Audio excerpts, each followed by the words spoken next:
Olá pessoal, tudo bem? Eu sou Renata Rios, consultora e palestrante sobre licitações e contratos administrativos, e hoje eu quero falar com você sobre o parecer jurídico dentro do processo licitatório. Você que é consultor, você que é procurador jurídico, você que é um operador de licitações dentro do seu órgão, vamos entender qual o contexto desse parecer jurídico, mas já dando uma pitada aí do nosso final do nosso vídeo, nós vamos entender esse parecer jurídico como um instrumento de controle da contratação. Para fazer essa análise, nós precisamos entender como era o parecer jurídico lá da 8666, da nossa lei antiga, e como é da nova licitação, da nova lei de licitação da 14.133. Vejamos, na 8666, o parecer era obrigatório e ele estava relacionado ao conteúdo do edital e do contrato. Então, da minuta do edital e da minuta do contrato. Então, o parecerista, ele teria que colocar uma atenção, voltar melhor a sua atenção apenas para a minuta do edital e do contrato. Bom, na 14.133, todo esse contexto mudou. A partir, então, da análise e da interpretação do artigo 53. E esse artigo, então, ele determina expressamente que ao final da etapa preparatória, o processo seguirá para o órgão de assessoramento, que fará o controle prévio de legalidade mediante uma análise jurídica do processo. Veja, na etapa de planejamento da contratação, nós temos ali processo iniciando com um documento de formalização da demanda, DFD, depois estudo técnico preliminar, o ETP, o gerenciamento de risco, a pesquisa de preços de mercado, o termo de referência, a confecção das minutas de edital, de contrato, de ata. Olha aqui, já deram 8 artefatos de planejamento. Quando então o artigo 53 menciona ao final da etapa preparatória, veja, a etapa preparatória ela está então abarcando esses 8 documentos que eu elenquei aqui. Se for uma obra, aí nós temos ainda projeto básico e projeto executivo. Veja, então esse volume de documentos pode chegar a 10, né? A 10 documentos. Bom, o artigo deixa muito claro que a análise é sobre todo o conteúdo da etapa preparatória. Então eu não tenho mais uma análise de minuta de edital, minuta de contrato. Eu tenho uma análise de toda a documentação da etapa preparatória. E o próprio artigo falando que essa análise é para quê? Para um controle de legalidade. Essa análise, então, ela poderia abranger questões de discricionariedade, né, do órgão. Ela poderia entrar no poder discricionário. Olha, pessoal, o meu entendimento é que não, tá? Por quê? Porque está muito claro que o parecer é sobre a legalidade.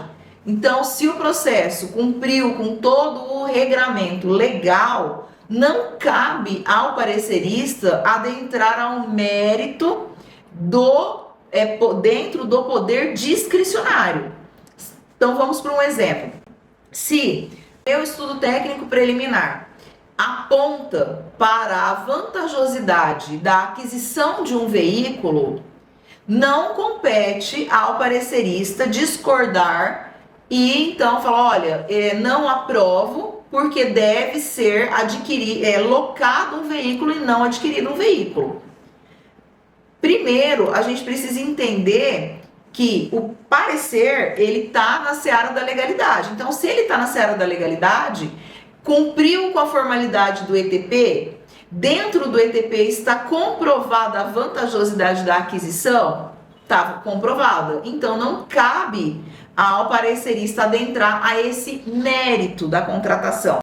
Mudando de exemplo, vamos imaginar que determinado órgão resolva comprar algum mimo, algum presente, para determinada ocasião. Então, por exemplo, vai ter a festa do Dia das Mães lá nos órgãos da assistência social e comprou um mimo ali, vai comprar um mimo para as mães.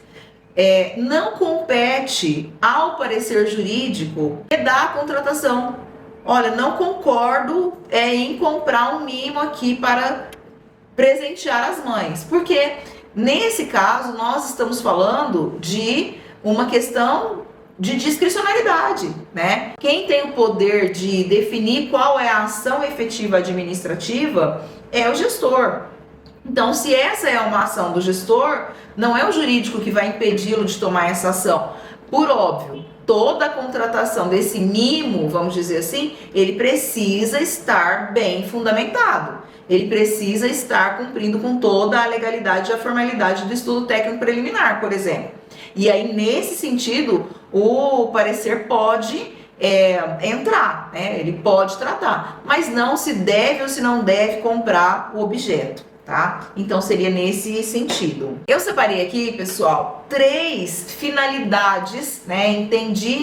Dividi aqui em 3 finalidades desse parecer e eu vou compartilhar com vocês. A primeira delas seria controlar a legalidade. Verificar se todos os atos do processo estão de acordo com a lei, com o nosso regulamento, o nosso decreto, a nossa resolução, com a jurisprudência dos órgãos de controle. Então, aqui a gente está falando de um controle de legalidade. Orientar o gestor. O parecer, ele pode orientar o gestor, né? Então, voltando ao exemplo do mimo para o Dia das Mães. O parecer até pode falar para o gestor, olha, verifique a prudência, né, desse ato, mas no sentido de orientação, não no sentido de aprovar ou não aprovar. Terceiro, prevenir irregularidades e responsabilizações. Então, esse parecer ele vai funcionar como um verdadeiro freio ali dentro do processo licitatório. Bom, para a gente fechar esse entendimento sobre esse controle do parecer, nós precisamos lembrar das 3 linhas lá da lei de licitações, que a lei trouxe como linha de defesa, e eu já até comentei aqui em outros vídeos que não seria linha de defesa, né, do processo. Mas vamos lá. Na primeira linha, de acordo com a lei 14.133, estão aqueles servidores que são os autores do ato. Então vamos imaginar dentro do processo licitatório, a primeira linha nós temos ali a equipe de planejamento, pregoeiro, comissão de contratação, quem está ali efetivamente realizando o ato. Na segunda linha, nós temos um controle sobre a contratação e um órgão, e ainda uma atividade de assessoramento, sendo atendido por quem? Controle interno e assessoria jurídica. Então, a lei que traz a assessoria jurídica nessa segunda linha ali de defesa, que para mim é de controle, ela já traz o parecer jurídico como um dos instrumentos de controle, né? Um dos instrumentos de atuação da assessoria jurídica nessa segunda linha.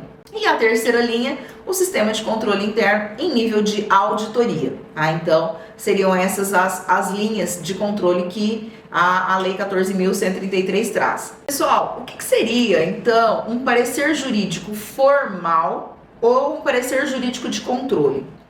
Vamos pensar o seguinte, o parecer jurídico formal é aquele que, em pouquíssimas linhas, né, faz-se um relatório muito rápido do processo e ao final o jurídico fala, olha, está apto para a contratação. Ponto. O parecer de controle, que é o parecer da Lei 14.133, é um parecer que ele não pode ser um copia e cola. Óbvio que nós podemos ter pareceres referenciais. Óbvio que nós podemos ter o jurídico, né, o assessor jurídico, o procurador jurídico, ele pode ter um caminho ali que ele segue, uma rotina que ele segue para o parecer, mas a questão aqui em que é importante entender esse parecer de controle é quando então o parecer põe o dedo na ferida, é quando o parecer analisa todos os instrumentos, então ele vai analisar ETP, TR, gerenciamento de risco, pesquisa de preço de mercado, edital, enfim, ele vai efetivamente analisar todos os artefatos. Óbvio que ele não vai refazer o documento, né? Eu preciso atestar que a pesquisa de mercado está correta? Não, você precisa atestar se a pesquisa de mercado atende ao artigo 23 da Lei 14.133. Agora, se efetivamente tem ali um sobrepreço, não é a responsabilidade do parecerista buscar um novo preço ou confirmar que aquele preço esteja correto. Ele deve, então, analisar se está cumprindo as formalidades da lei, né? E a mesma coisa com relação aos outros artefatos de planejamento. Então, esse parecer de controle, ele é um instrumento de governança, né? Para buscar o quê? Para buscar a integridade do processo. E aí a gente tem que entender que o parecer, muito embora ele seja opinativo, ele traz responsabilidades para o parecerista, né? O parecerista, ele pode ser responsabilizado solidariamente. Nós já vimos na jurisprudência dos órgãos de controle. Quando aconteceu o quê? Um erro grosseiro, né? Ou dolo, né? E aí eu coloquei aqui algumas questões práticas aqui do parecer para que a gente possa analisar. Então, esse parecer ele precisa ser técnico, baseado na lei, baseado na regulamentação e baseado na jurisprudência.